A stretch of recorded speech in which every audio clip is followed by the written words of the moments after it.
바울과 및 동행하는 사람들이 바보에서 배 타고 밤빌리아에 있는 버가에 이르니 요한은 그들에게서 떠나 예루살렘으로 돌아가고 그들은 버가에서 더 나아가 피시디아 안디옥에 이르러 안식일에 회당에 들어가 앉으니라.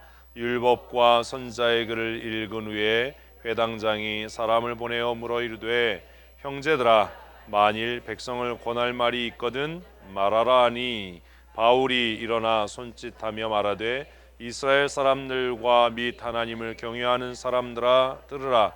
이 이스라엘 백성의 하나님이 우리 조상을 택하시고 애굽 땅에서 나그네 된 그 백성을 높여 큰 권능으로 인도하여 내사 광야에서 약 40년간 그들의 소행을 참으시고 가나안 땅 7족속을 멸하사 그 땅을 기업으로 주시기까지 약 450년간이라. 아멘. 아멘.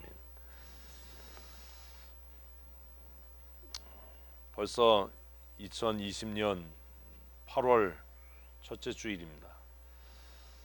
제가 2007년에 우리 교회 부임해서 10년을 목표로 2020 비전을 수립을 했습니다.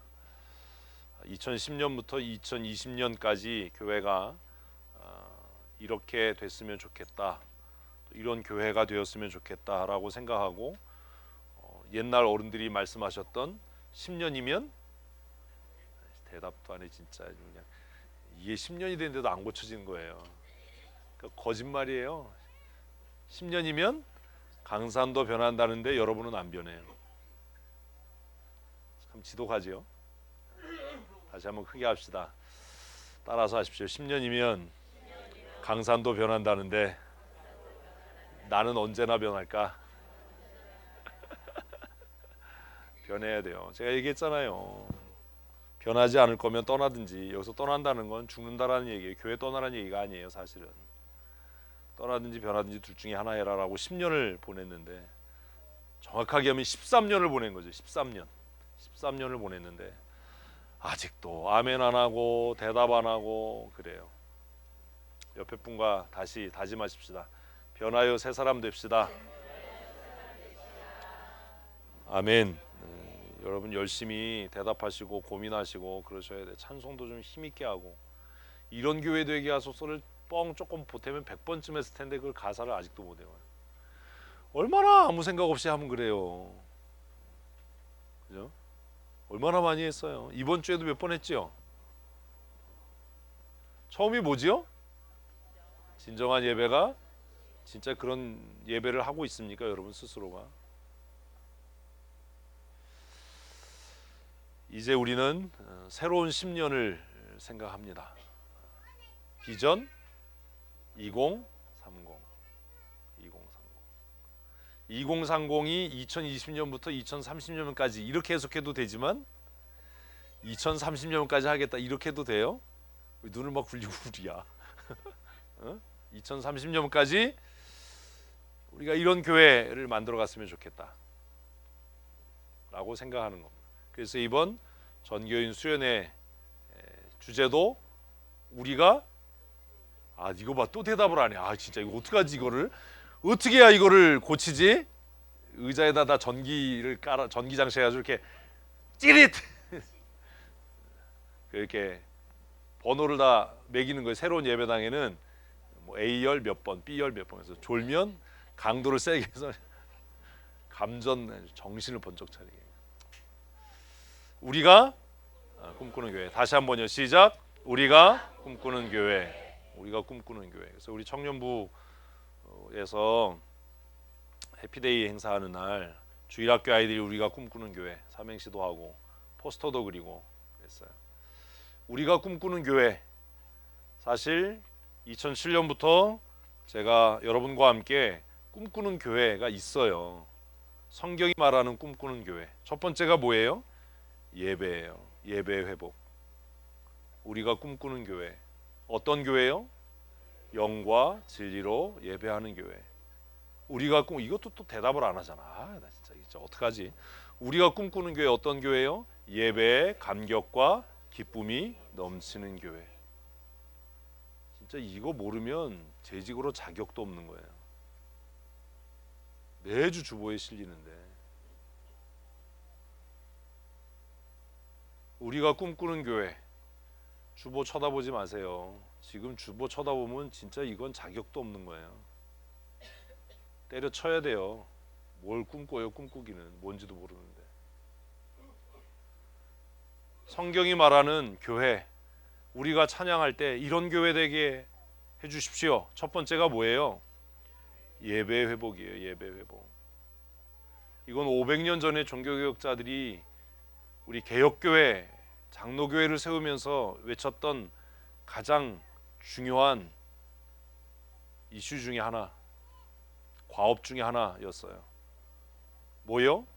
예배 개혁과 갱신, 예배 회복. 그래서 예배에 참여하는 모든 성도들이 자발적으로 양심의 자유함을 따라서 기쁨과 감격으로 뭐하는?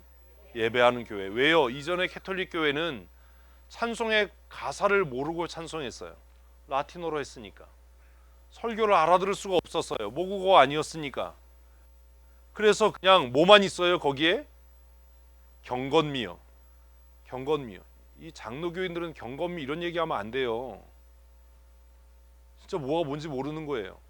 그래서 중세교회 예배에는 파이프 올겐, 높은 강단, 고딕 스타일의 예배당, 높은 천정, 그리고 그레고리안송 아시잖아요. 뭔지 모르세요? 이따 끝나고 찾아보세요. 지금도 그걸 좋아해가지고 뭐 이런 거 좋아해. 뭐가 뭔지 모르는 거예요. 여자들은 찬양대 설 수가 없어서 남자아이들을 보이소프라노로 서게 하고, 남성 중창이나 이런 것을 통해서 근엄한 예배. 근데 그게 사람들이 보기엔 어때 보여요? 근사해 보이잖아요. 멋있어 보이잖아요. 그래서 뭐는 있는데, 외형적인 경건은 있는데 뭐가 없어요? 영성은 없고 그 안에 기쁨은 없고. 그래서 종교개혁자들이 종교개혁을 하면서 뭐가 회복돼야만? 예배가 회복. 입을 다 안 가지고 이따 밥 먹지만 대답 안 하는 사람. 뭐가 회복돼야? 예배가 회복돼야 우리의 영성이 회복되고 교회가 회복되고. 이제 아멘으로 인지하는 거 아주 그냥 아주 빨간불을 켜야 돼. 예배 회복.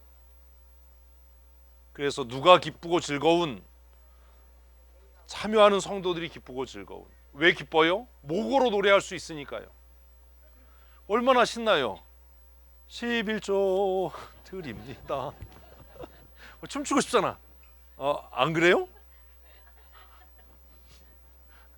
가사가 원색적이잖아. 얼마나 원색적이야. 넘치는 복을 주신대잖아. 경건미 이런 거 안 좋아요. 그렇다고 예배가 경박해지고 천박해지는 것도 문제지만,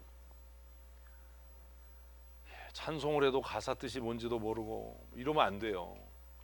왜 성도들이 기쁠 수 있어서 이제 찬송을 하는데 내가 부르는 찬송의 가사가 무슨 뜻인지 알잖아요. 알긴 개뿔 무슨 100번이나 해도 못 외우는데. 이런 교회 되게 해주십시오. 그거 몰라요? 알잖아요. 설교를 들으면 다 다 이해되잖아요. 양심에 찔려라. 이해되잖아요. 왜? 목으로 하니까요. 그래서 뭐가 있어요? 깨닫는 기쁨, 찬양하는 기쁨. 예전에는 사제들만 기도했는데 모든 성도들이 합심으로 기도하고 함께 기도할 수 있어서 뭐하는 기쁨? 기도하는 기쁨. 아유 진짜. 언제쯤이나 이게 맞을까? 뭐하는 기쁨? 기도하는 기쁨. 내가 기도하면 하나님이 들으신다는 기쁨. 굳이 정말 자존심 상하게 신부에게 가서 고해성사하지 않아도 공예배에 나와서 하나님 우리가 지난 한 주간 이렇게 잘못 살았는데 용서해 주세요라고 하면 내 죄가 사함받는 그런 기쁨. 그래서 뭐가 넘치는? 기쁨이 넘치고 감격이 넘치는 그런 예배. 우리 교회가 이런 교회 됐으면 좋겠습니다.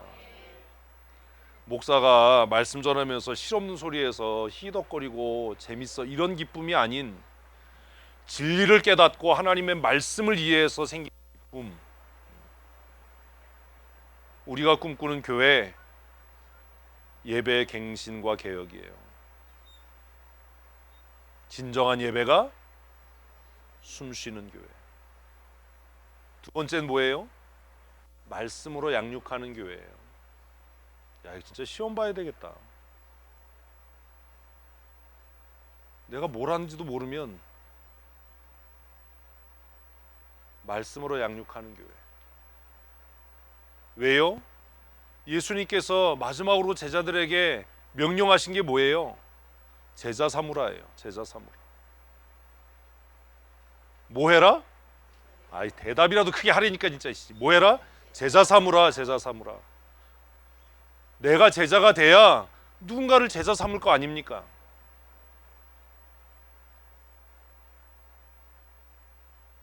내가 반듯해야 누군가에게 본받으라고 할 거 아닙니까?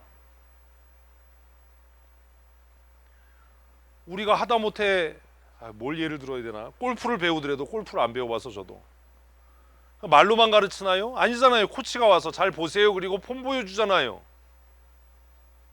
나도 제대로 된 폼이 갖춰져 있지 않고 나도 신앙생활 제대로 안 하는데 누구를 양육할 수 있겠어요? 예배는 이렇게 하는 거야. 기도는 이렇게 하는 거야. 헌금 생활은 이렇게 하는 거야. 사역자는 이런 태도로 해야 되는 거야 라고 그 폼을 보일 수 있어야지요. 그걸 바울은 뭐라고 그랬어요? 나를 본받는 자 되라. 내가 예배의 표준이다. 내가 헌금의 표준이다. 내가 신앙생활의 표준이다. 그러니 너희는 누구를? 나를 교과서 삼아서 나를 본받는 자 되라. 여러분 그렇게 말할 자신 있습니까? 내 예배 태도를 본받아라. 내가 헌금하는 헌신하는 태도를 본받아라. 양육은요 모여서 성경 토론하고 성경 얘기하는 게 아니에요. 예수님의 제자 양육과 바리새인들의 제자 양육이 근본적으로 달랐던 것은 예수님의 제자 양육은 자신의 삶을 본받게 하는 거였어요. 그래서 뭐라고요? 내가 너희에게 행한 것처럼 너희도 가서 서로 행해라. 여러분 그럴 자신 있습니까? 주일학교 아이들에게 성경에 대해서 얘기하는 거 쉬워요. 다윗이 어쨌어 저쨌어 이거 얘기하는 거 쉬워요. 정말 주일학교 아이들 앞에서 뭐라고요? 내 삶을 본받아, 내 예배 태도를 본받아, 내가 얼마나 기쁨으로 찬송하는지, 내가 얼마나 힘있게 찬송하고 기도하는지, 내가 얼마나 말씀에 철저하게 순종하는지 내 삶을 본받아라 라고 이야기할 수 있냐라는 거예요. 내가 그리스도를 본받는 자 된 것 같이 너희는 누구를? 나를 본받는 자가 되라. 그게 말씀으로 양육하는 교회예요. 제자 양육반 하고 성경 공부만 만들고 그게 제자 양육이 아니라 내가 그리스도의 삶을 따르는 것처럼 여러분들은 나의 삶을 본받으십시오. 내가 찬송하는 태도, 기도하는 태도, 내가 예배하는 태도, 내가 하나님 앞에 기쁨으로 물질을 드리는 삶의 헌신의 태도를 배우십시오. 그래서 나와 같은 믿음의 사람들을 세워가는 것, 그게 우리가 꿈꾸는 교회인 거예요. 제가 그 얘기도 했잖아요.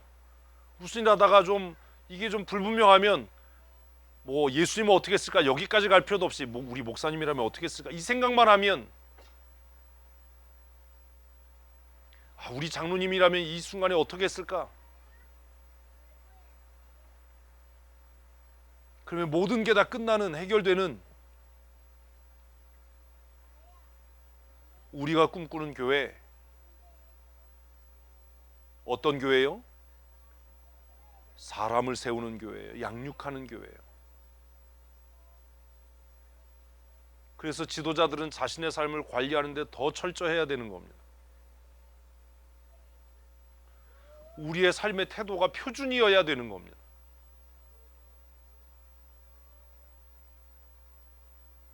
굉장히 중요한 거예요. 지도자는 품이 있어야 합니다.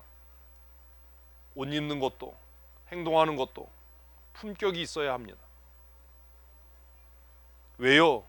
그게 모든 성도들의 삶의 표준이 될 테니까요.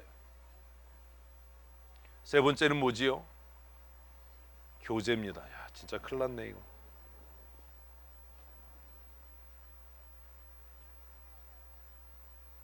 아니 뭘 하는지도 모르는데 예배당은 왜 짓는 거지요?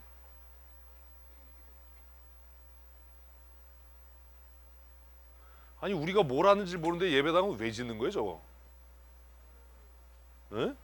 맨날만 그냥 뭐 합시다 뭐 모입시다 뭐 하러 하는 거예요 그거를? 뭘 위해서 하는지도 모르는데.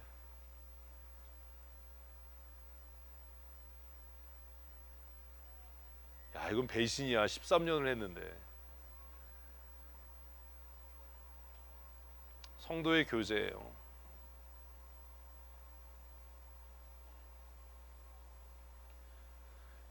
예루살렘 교회가 부흥했던 원인, 모이게 힘쓰고 떡을 떼고 서로 유무상통하고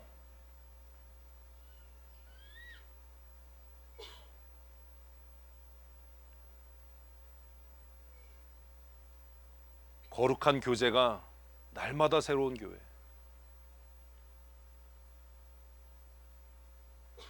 왜 온라인 예배, 인터넷 예배가 안 되냐? 그걸 통해서 하나님과 개인적인 관계는 될 수 있을지 모르지만 결정적으로 불가능한 게 뭐예요? 거룩한 성도의 교제예요. 왜 코로나 이 시국에 전교인 수련회 합니까? 왜 여름 성경학교 합니까? 왜 매일 저녁 모여서 기도해야 합니까?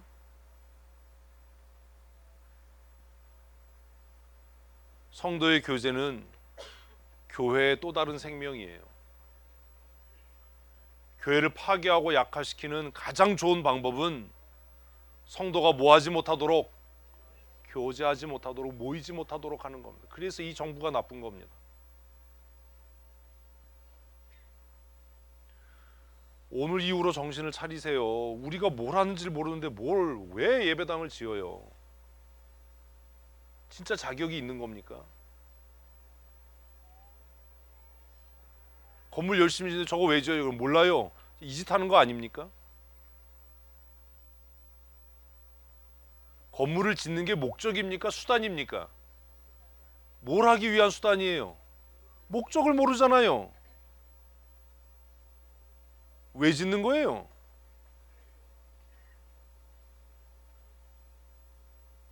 뭐 하기 위해서 지어요? 영과 진리로 예배하기 위해서요. 뭐 하기 위해서 지어요? 다음 세대를 말씀으로 양육하기 위해서요.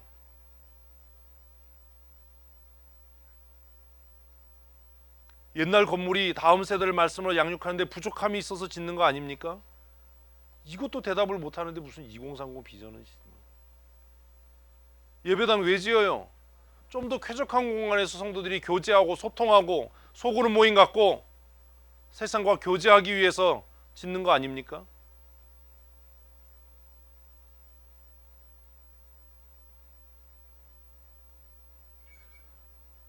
아무 의미 없는 뻘짓 좀 하지 마세요. 왜 하는지도 모르면서 그걸 왜 하냐고 도대체.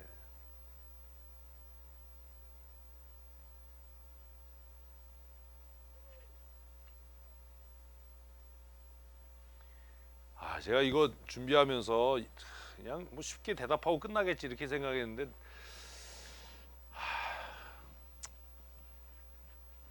착잡하고 우울하네.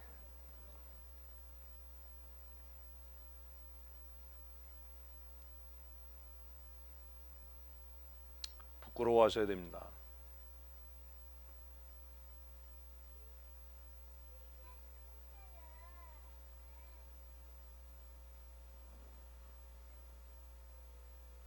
우리가 꿈꾸는 교회 네 번째는 탁월한 헌신이에요. 헌신하는 교회. 교회는 두 가지 헌신을 해야 돼요. 하나님을 향한 헌신과 지역사회를 향한 헌신이에요.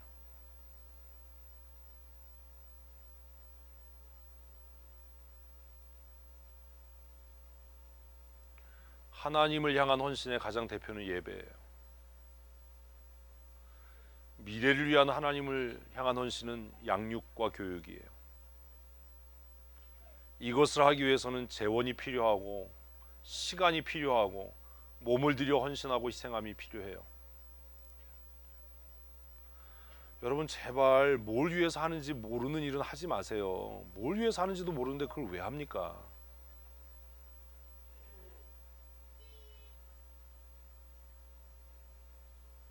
예배당을 건축하는데도 뭐가 있어야 돼요? 탁월한 헌신이 있어야 돼요. 제가 어제 얘기 들었어요. 뭐 천주교 다니는 분이 그랬대요. 니네 교회 뭐 60억짜리 짓는다며. 야, 뭐 교인이 100명도 안 되는데 성도들이 다 집 팔았다며.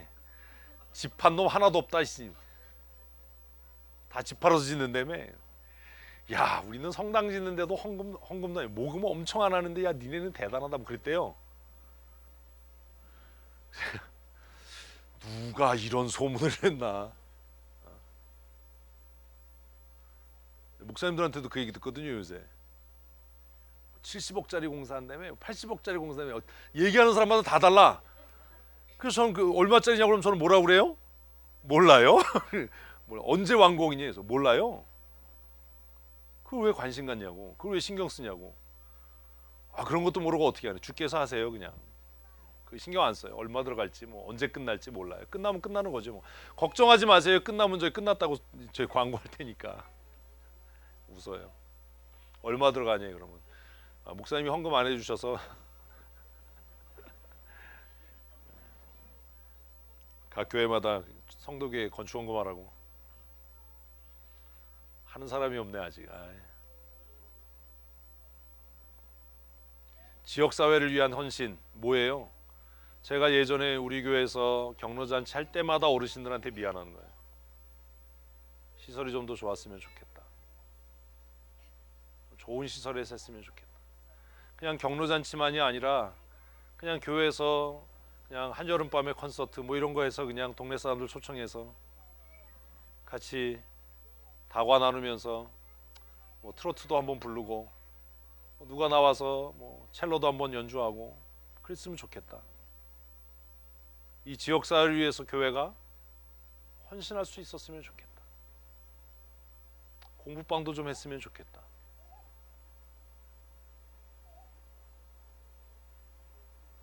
하나님께서 이 땅에 교회를 세우신 목적 중에 하나는 세상에 빛이 되는 거예요. 어떻게 빛이 돼요? 교회가 세상을 향해 희생하고 헌신할 때예요. 제가 목사인데 서울이나 다른 도시 가면 교회에다 차 세우는 거 겁나지요. 춘천만 해도 교회마다 예배당 주차장 막 쇠사슬로 닫아놓고 막 그래요. 그래서 저도 목사지만 욕해요. 니들 그렇게 해서 지역사회에서 좋은 소리 듣겠다.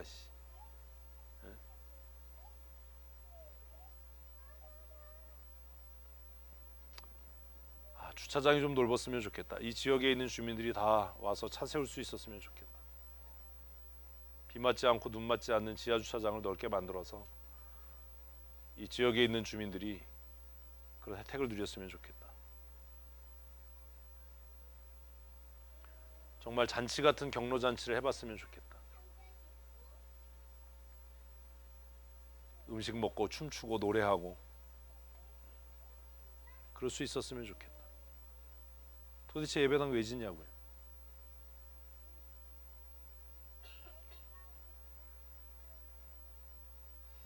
재원이 충분하지 않아서 제가 원하고 꿈꾸는 대로 되지 못하는 아쉬움이 있지만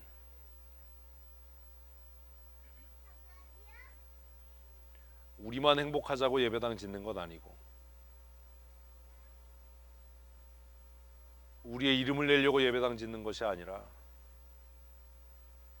이 지역사회를 더 복되게 하기 위해서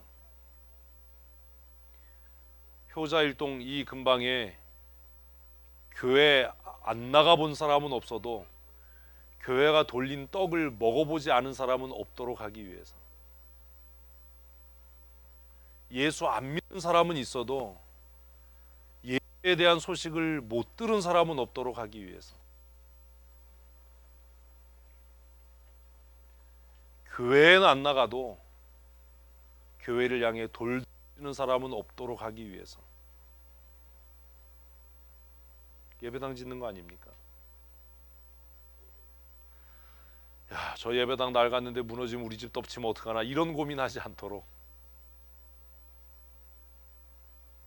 그래서 예배당 짓는 거 아닙니까? 왜 하는지는 알고 해야 되잖아요.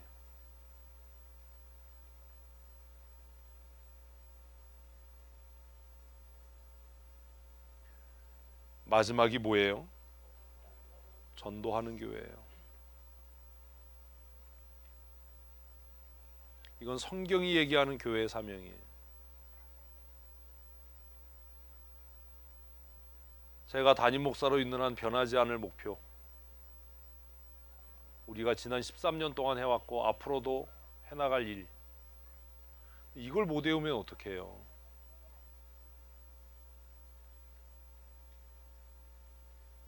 헛짓하는 거죠. 정말 열심히 공 몰고 가서 슛해서 골인 됐는데 아무도 환호성을 안 질러서 보니까 지 골대에다 넣은 거죠. 열심히는 하는데.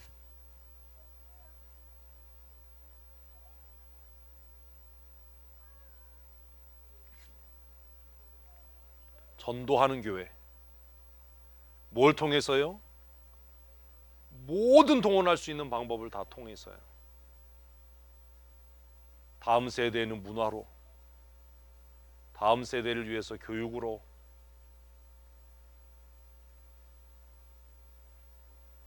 지역 전도와 세계 선교를 하는 교회.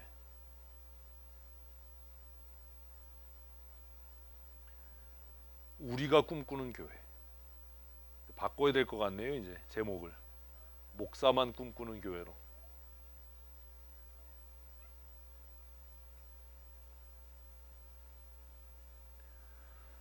언제까지 군중으로 계실 겁니까? 뭘 하는지도 모르고 하면은 하는 것도 아니고 안 하는 것도 아니고. 정체를 분명히 하십시오. 동지인지 적인지. 열심히는 하는데 뭘 하는지 모르고 하면 그것처럼 위험한 사람이 어디 있어요?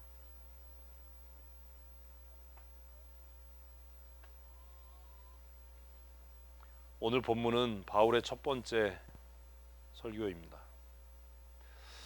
야, 이거 한 1분도 안 걸려서 끝날 거라고 생각했는데 오늘은 설교를 시작하면서 저를 낙심케 하시네요. 제가 우울해졌어요. 에이, 진짜.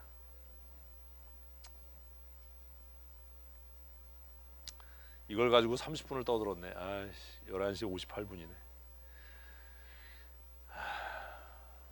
오늘 본문에 비추어 보면 2030 춘천성도교의 비전은 땅끝까지 복음을 전하는 교회예요.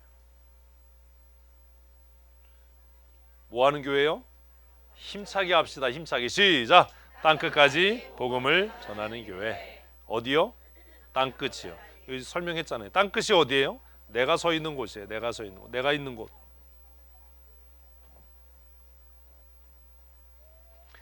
우리는 바울이 했던 것을 전도 여행이라고 이야기합니다.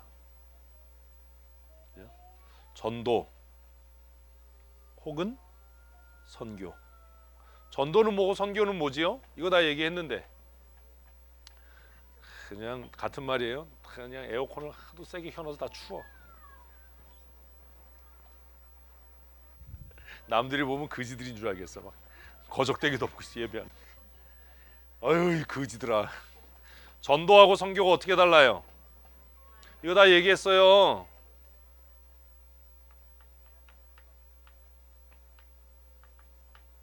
예전에는 가까운 거리에 복음을 전하는 걸 전도라고 하고 멀리 나가서 복음을 전하는 것을 선교라고 했어요. 그 경계를 국경으로 삼았어요. 그래서 국내에서 하는 건 전도, 구교에서 하는 건 선교라고 이야기를 했어요. 그런데 상황이 바뀐 거지요. 패러다임이 바뀌었어요. 그래서 전도와 선교의 개념이 서서히 바뀌기 시작해서 현대적인 의미에서의 전도와 선교의 차이는 문화입니다. 그래서 동일 문화권의 복음을 전하면 전도로 관주를 하고 타 문화권의 복음을 전하면 선교로 간주를 합니다. 예? 그래서 군인들에게 복음을 전하는 건 선교가 되는 거죠. 선교예요. 청소년에게 복음을 전하는 건 전도입니까, 선교입니까? 그래서 이제 청소년 선교라는 이야기를 씁니다. 다른 문화권이라고 이야기하는 거예요.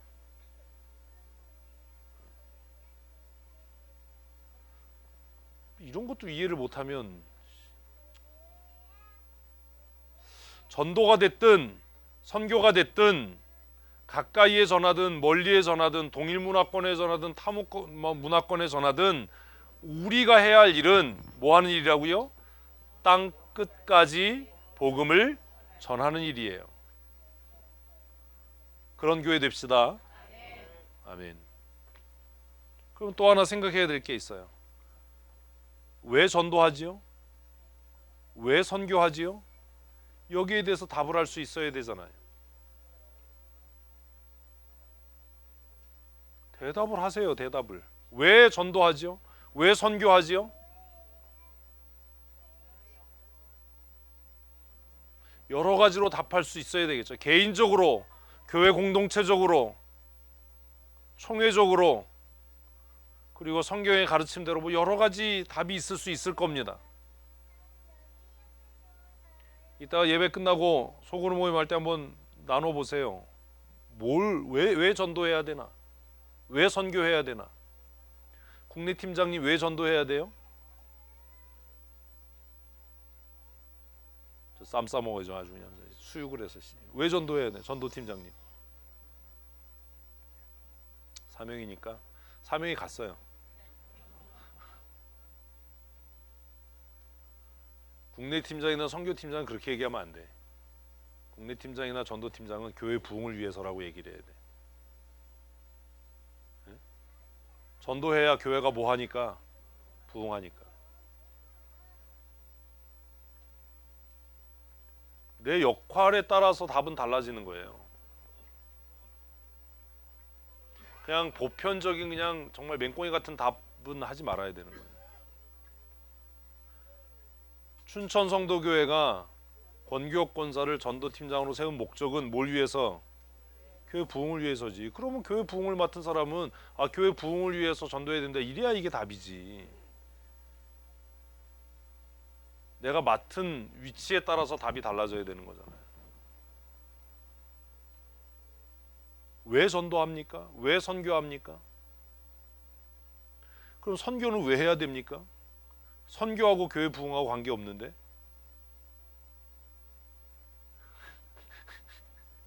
쉬운 문제가 아니지요? 이런 것들이 정리가 돼야 되는 거예요. 교회 중직자라면 여기에 대한 분명한 답이 있어야 되는 거예요. 왜 전도해야 되는지, 왜 선교해야 되는지. 성도들 가운데 누군가가 전도는 지역 전도는 교회 부흥을 위해서 그렇다 치더라도 해외 선교가 교회 성장과 부흥에 무슨 관계가 있냐라고 이야기하면 답할 말이 있어야 되잖아요. 그러지 않으면 교회가 경제적으로 어려워지면 제일 먼저 뭐 할 테니까요? 그 짓 할 거 아니에요. 재직회하고 공동회 하는데 성도 중에 누가 교회 부흥과 성장에 선교가 기여하고 선교가 갖는 의의가 없는데 왜 경제적으로 어려운데 선교 계속해야 됩니까? 교회 재정 적자를 메우기 위해서 선교 그만합시다라고 할 때 장로들은 뭐라고 대답할 거냐고요. 선교해야 되는 당위성을 어디서 찾을 거냐고요. 왜 해야 되는 겁니까?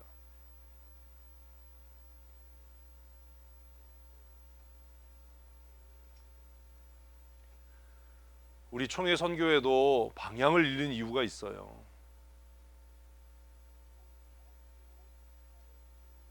GMTI고 LMTC고 백날 해봐야 안 되는 이유가 있어요. 뭐 때문인지 아세요? 타겟이 없어요. 오늘 작정합니다. 전도대상 작정하는데 왜 안 되지요? 타겟이 명확하지 않은 거예요.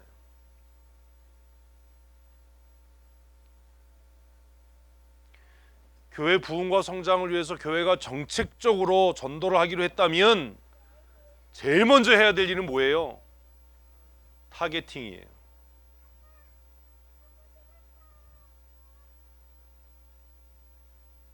월남전에서 미군이 쏟아부은 총알이 상상도 못할 정도의 양이에요.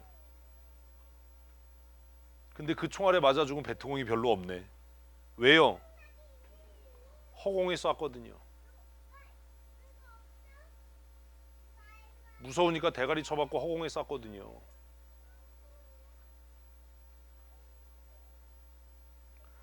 얼마나 많은 교회가 전도 물품 뭐 전도한다고 비용을 쓰는지 몰라요. 다 물티슈 만들어서 돌리고, 다 이쑤시개 만들어서 돌리고, 어느 교회가 저거 하니까 우리도 한번 해볼까? 야, 어느 교회가 무슨 뭐 팝콘 한다니까 우리도 한번 해보고, 어느 교회가 수세미 떠서 돌린다니까 우리도 한번 해보고. 왜 안 돼요?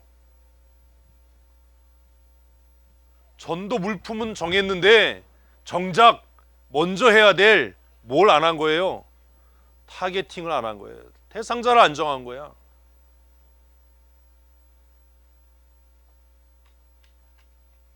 아저씨들한테 전도하는데 수세미죠.